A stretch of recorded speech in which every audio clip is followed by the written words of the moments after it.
the section on singing and music, and so inshallah we'll look at a little bit more detail on that, because it's an important section. It's obviously a problem, and it's always a topic of a lot of debate and discussion amongst Muslims.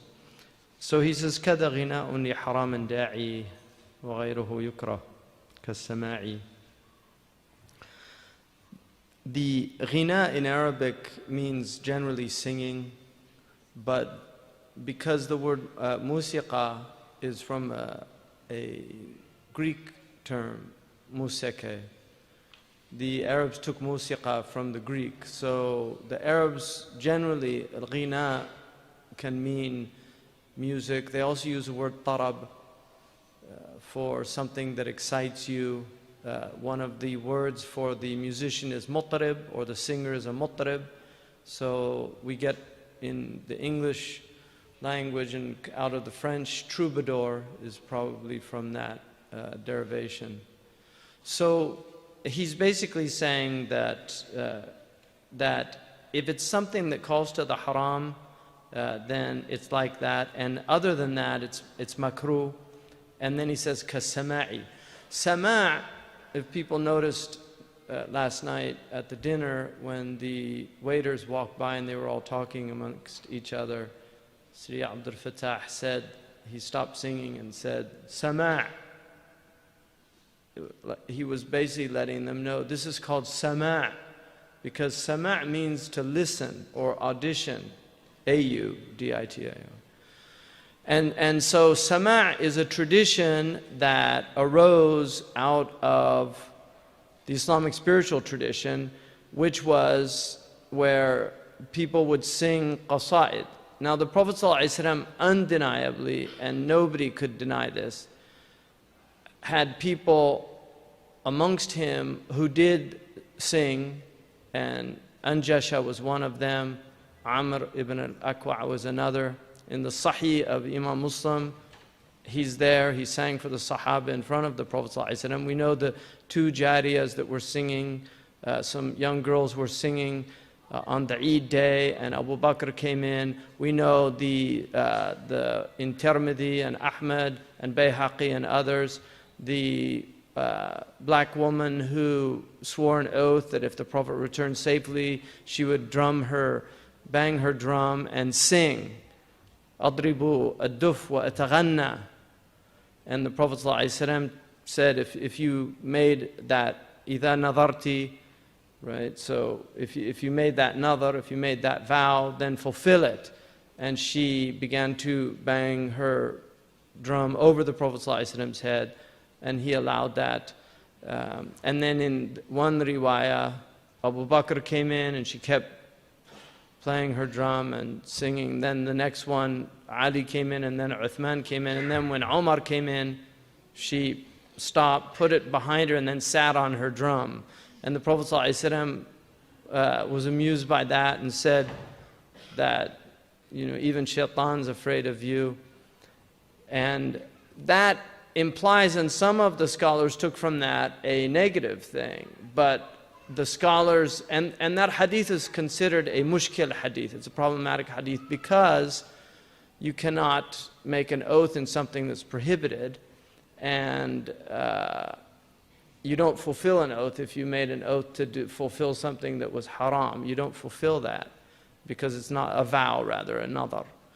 So the Prophet ﷺ mentioned that, and in the hadith when Abu Bakr radiallahu anhu came in, he said, أَمِزْمَارٌ مِّن مَزَامِيرِ الشَّيْطَانِ.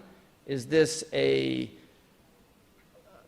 pipe from the pipes of Shaitan? And the Prophet ﷺ said, دَعُهُمَا فَإِنَّهُ عِيد. Leave them alone because it's an Eid.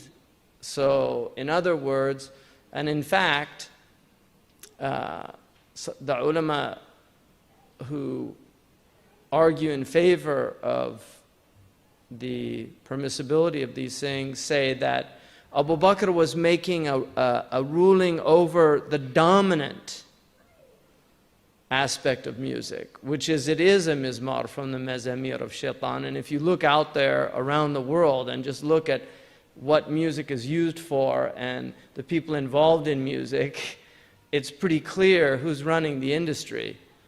Like one of Billy Joel said, if the devil had an industry, it'd be the music industry. Well, little does he know, he does have an industry, and it is the music industry. So that's just a reality. And anybody that studies the history of a lot of these things, you'll see the type of debauchery that's involved in these things. And some of the artists are some of the lowest creatures that walk the planet. I mean, really, you just have to look at their faces after a career in music to see what type of lives they've lived. I mean, I actually wanted to take a photograph of Yusuf Islam and then put it next to it, one of the Rolling Bones, just to let people see what happens when somebody takes a spiritual path and what happens when somebody doesn't, right? And that's all you have to do. Proof's in the pudding.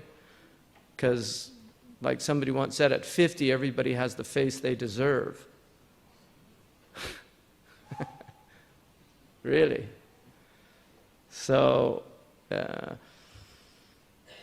basically that's what he's saying. Now, the Samāʿ is a tradition that the ulama differed on, undeniably, and some of the ulama prohibited. In fact, Ibn Arabi argued that Samāʿ, by his time, was no longer permissible because of all of the things associated with it. And you will see in tasawwuf, you will see every generation talks about how the tasawwuf is over and the people are gone. Imam al-Junayd was already making complaints. So this is part of the overall decline and fall of spirituality in its curvilinear. It's not really curvilinear, it's just it reached its pinnacle with the Prophet ﷺ's community, and after that the Prophet ﷺ said, لا يأتي زمان أو يوم إلا والذي بعده شر منه حتى تلقوا ربكم, which is a sound hadith, that no time will come or even a day will come that is not worse than the one that preceded it until you meet your Lord. And some of the people want to limit that to the time of the Sahaba, but it's simply not true, because every generation is one generation further away from the Prophet ﷺ. So there has to be the distance. Anas radiallahu anhu said that we didn't finish burying the Prophet ﷺ until we were already feeling the naqs in our hearts, and in a riwayah, ankarna qulubana, that we were actually denying our hearts. Just his physical presence, sallallahu alaihi wasallam, was so important to their spiritual well-being, so that you can see, and that's a proof of the Prophet, how quickly it fell apart. I mean, these people that he brought together that were completely dispersed. كنتم على شفا حفرة من النار. They were literally on the brink of a hellfire. And the Prophet ﷺ came, united this people that had never been united before. And within a very short period of time, they were fighting each other again. So it's not surprising. And the Prophet ﷺ, when Abu Bakr filled that vacuum that was left by his physical disappearance, when he filled that vacuum, it's like coming into the hub, that empty space that keeps the wheel, because there's no ego there, it's the egoless space. That's what keeps the thing turning. And so Abu Bakr was able to come in, and then Omar came in. By the time Uthman gets there, the torque is so great because of all these new people come into Islam, and they don't have the spiritual qualities that the earlier people had. And so Uthman is having a more and more difficult time holding it together, and then it begins to come apart. And then Ali comes in, and by that time, the community is fragmented. So the Prophet ﷺ, getting back to this, the deterioration of the quality is something that has been remarked on since the beginning.